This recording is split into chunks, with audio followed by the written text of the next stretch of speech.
guys, good morning. Mao din ni siya ang BH nung natauran na to og snorkel, no? Human naman ta og bangag ato na sang testing siya og sit up kung okay ba kay ato ni siyang gi-improvisean og bracket kay ang iyang bracket nga pakapina ni pagpalit. Dili siya musigo. Dili siya baliktad.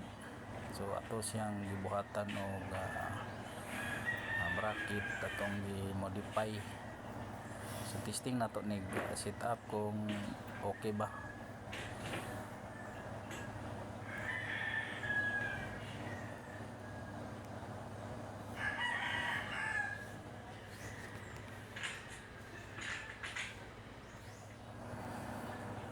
So ang iyang bangag day ani no sa iyang bracket, ato ni siyang gikuan, ato ni siyang gi rivet nut.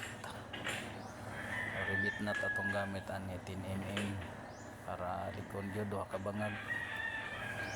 Dili siya masudlan gyud og tubig kay butangan man nato og kuan.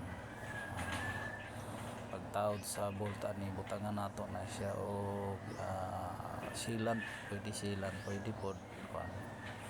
Lock thread. So human na no na set up na nato no. Side sa nato kung okay ba gyud siya. So okay siya no sa tubangan sa tong tanaw okay. Sa diri sa kilid okay gyapon siya. So tama gyud ang atong pag set up no. Wala sad siya mga gap. pilit kay siya sa siding.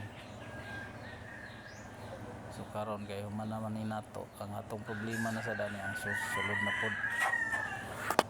Okay, thank you mga guys. Paki-share lang po sa ang video. Share and like.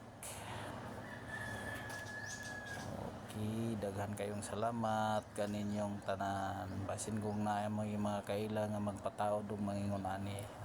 Message lang ko mga guys. Lapat na lapat.